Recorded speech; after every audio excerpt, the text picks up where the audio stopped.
Bacaan Alkitab setahun 14 Juli 2022, 2 Tawarik 28 dan 2 Raja-Raja 16-17. 2 Tawarik 28. Ahaz berumur 20 tahun pada waktu ia menjadi raja dan 16 tahun lamanya ia memerintah di Yerusalem. Ia tidak melakukan apa yang benar di mata Tuhan seperti Daud, bapa leluhurnya. Tetapi ia hidup menurut kelakuan raja-raja Israel, bahkan ia membuat patung-patung tuangan untuk para Baal. Ia membakar juga korban di Lebak bin Hinnom dan membakar anak-anaknya sebagai korban dalam api, sesuai dengan perbuatan keji bangsa-bangsa yang telah dihalaukan Tuhan dari depan orang Israel. Ia mempersembahkan dan membakar korban di bukit-bukit pengorbanan dan di atas tempat-tempat yang tinggi dan di bawah setiap pohon yang rimbun. Sebab itu Tuhan Allahnya menyerahkannya ke dalam tangan raja orang Aram.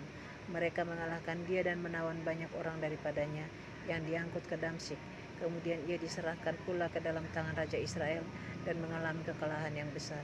Sebab dalam sehari Pekah bin Remalia menewaskan di Yehuda 120.000 orang.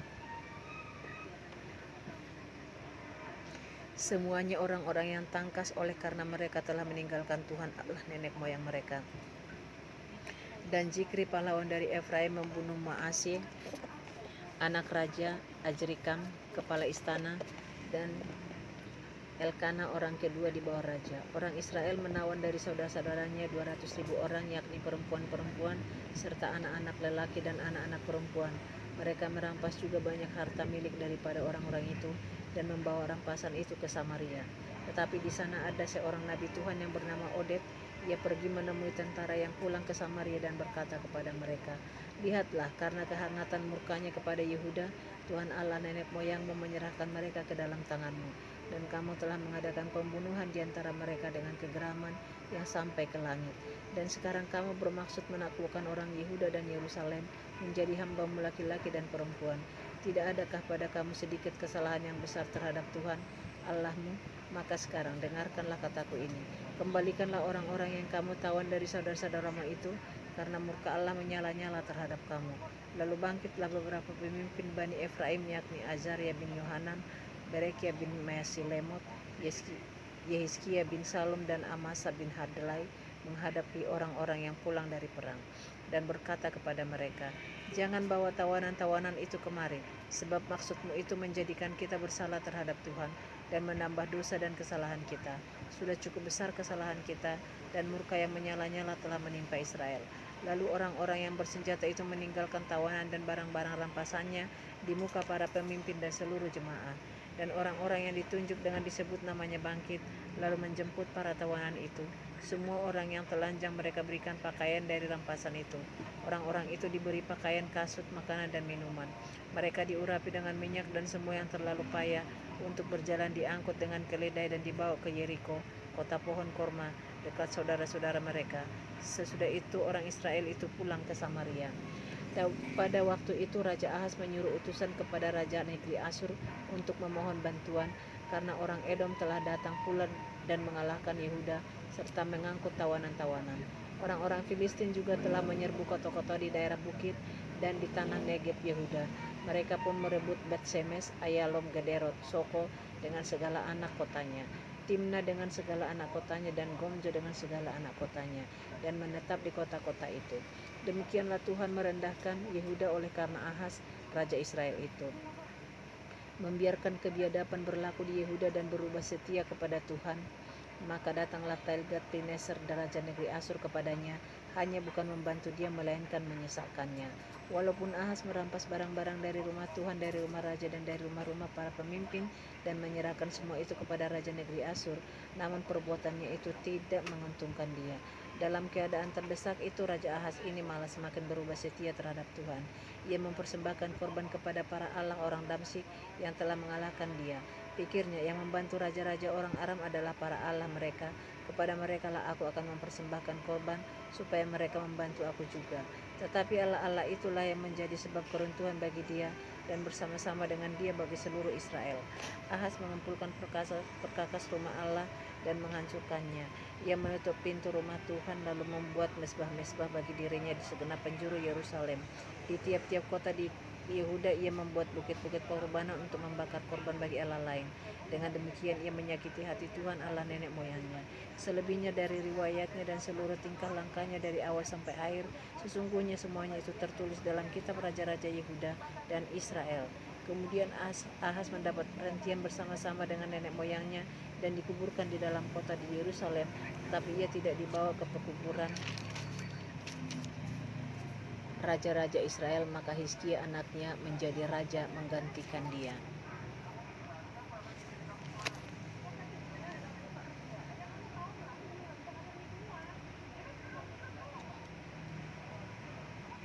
Dua Raja-Raja 16-17.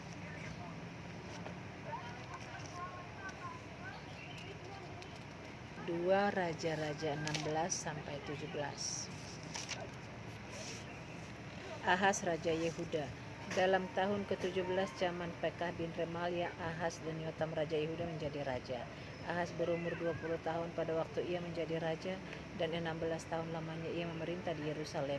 Ia tidak melakukan apa yang benar di mata Tuhan Allahnya seperti Daud, bapa leluhurnya. Tetapi ia hidup menurut kelakuan raja-raja Israel. Bahkan dia mempersembahkan anaknya sebagai korban dalam api, sesuai dengan perbuatan keji bangsa-bangsa yang telah dihalau Tuhan dari depan orang Israel. Ia mempersembahkan dan membakar korban di bukit-bukit pengorbanan dan di atas tempat-tempat yang tinggi dan di bawah setiap pohon yang rimbun. Pada waktu itu majulah Rezin Raja Aram dan Pekah bin Remalia Raja Israel untuk memerangi Yerusalem, dan mereka mengepung Ahaz, tetapi mereka tidak dapat mengalahkan dia. Pada masa itu Rezin Raja Aram mengembalikan Elat kepada Edom, lalu ia mengusir orang-orang Yehuda dari Elat. Datanglah orang-orang Edom ke Elat dan diam di sana sampai hari ini. Ahaz menyuruh utusan-utusan kepada Tiglat-Pileser Raja Asyur mengatakan, "Aku ini hambamu dan anakmu. Majulah dan selamatkanlah aku dari tangan Raja Aram dan dari tangan Raja Israel." Maka telah bangkit menyerang aku. Ahaz mengambil perak dan emas yang terdapat dalam rumah Tuhan dan dalam perdemuan istana raja, dan mengirimnya kepada Raja Asyur sebagai persembahan. Maka Raja Asyur mendengarkan permintaannya dan maju melawan Damsyik, merebutnya dan mengangkut penduduknya tertawan ke Kir, tetapi Rezin dibunuhnya. Sesudah itu pergilah Raja Ahaz menemui Tiglat-Pileser Raja Asyur ke Damsyik. Setelah Raja Ahaz melihat mezbah yang ada di Damsyik, dikirimnyalah kepada Imam Uria ukuran dan bagan mezbah itu menurut buatannya yang tepat.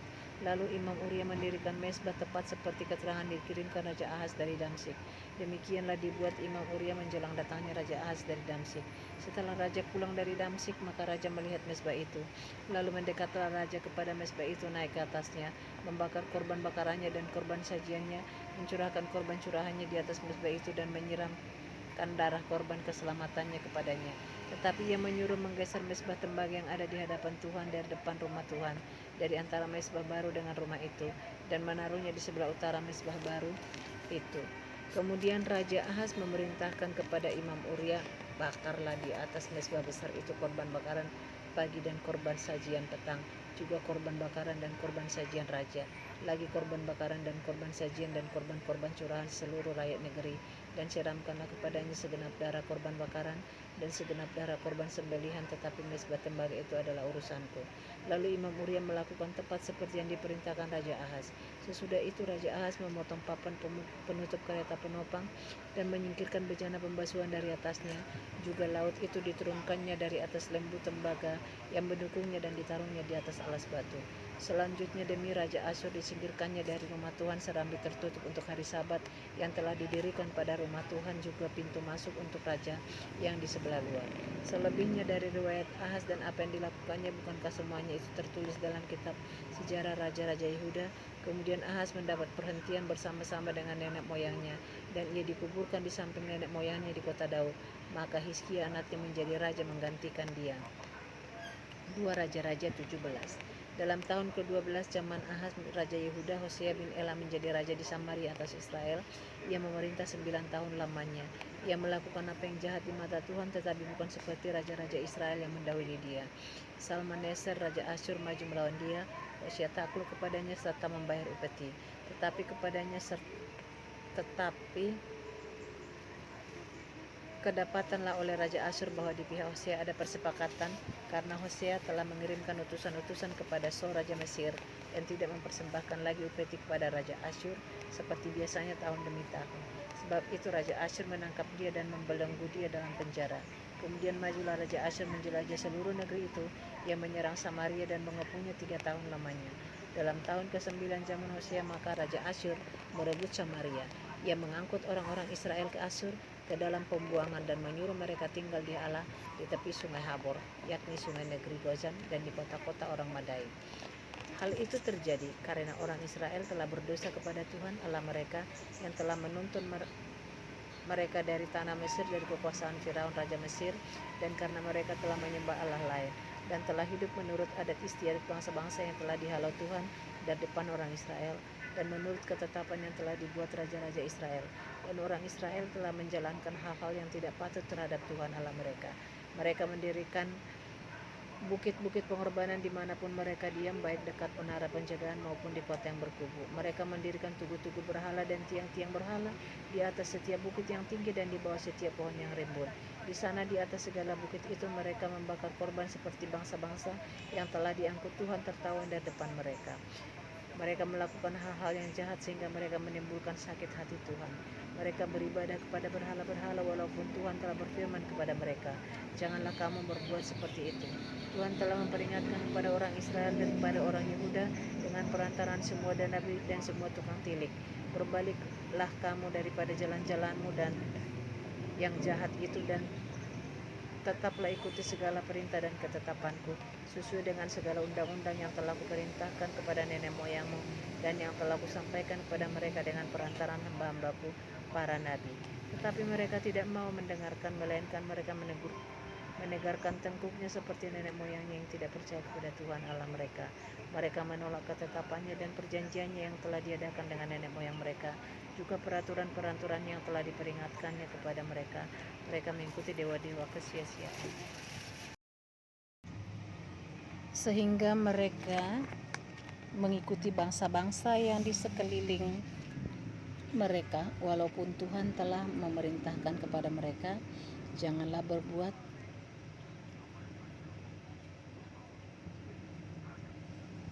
seperti mereka itu. Mereka telah meninggalkan segala perintah Tuhan Allah mereka dan telah membuat 2 anak lembu tuangan. Juga mereka membuat patung Asyera, sujud menyembah kepada segenap tentara langit dan beribadah kepada Baal. Tambahan pula mereka mempersembahkan anak-anaknya sebagai korban dalam api dan melakukan tenung dan telaah dan memperbudak diri dengan melakukan yang jahat di mata Tuhan, sehingga mereka menimbulkan sakit hatinya. Sebab itu Tuhan sangat murka kepada Israel dan menjauhkan mereka dari hadapannya. Tidak ada yang tinggal kecuali suku Yehuda saja. Juga Yehuda tidak berpegang pada perintah Tuhan Allah mereka, tetapi mereka hidup menurut ketetapan yang telah dibuat Israel. Jadi Tuhan menolak segala keturunan Israel. Ia menindas mereka dan menyerahkan mereka ke dalam tangan perampok-perampok sampai habis mereka dibuangnya dari hadapannya. Ketika ia mengoyakkan Israel daripada keluarga Daud, maka mereka mengangkat Yerobeam bin Nebat menjadi raja. Tetapi Yerobeam membuat orang Israel menyimpang daripada mengikuti Tuhan dan mengakibatkan mereka melakukan dosa yang besar. Demikianlah orang Israel hidup menurut segala dosa yang telah dilakukan Yerobeam. Mereka tidak menjauhinya, sampai Tuhan menjauhkan orang Israel dari hadapannya, seperti yang telah difirmankannya dengan perantaraan semua hambanya para nabi. Orang Israel diangkut dari tanahnya ke Asyur, ke dalam pembuangan. Demikianlah sampai hari ini. Raja Asyur mengangkut orang dari Babel, dari Kuta, dari Awa, dari Hamat, dari Sefarwaim, lalu menyuruh mereka diam di kota-kota Samaria menggantikan orang Israel. Maka orang-orang itu pun menduduki Samaria dan diam di kota-kotanya. Pada mulanya waktu mereka diam di sana, tidaklah mereka takut kepada Tuhan. Sebab itu Tuhan melepaskan singa-singa ke antara mereka, yang membunuh beberapa orang di antara mereka.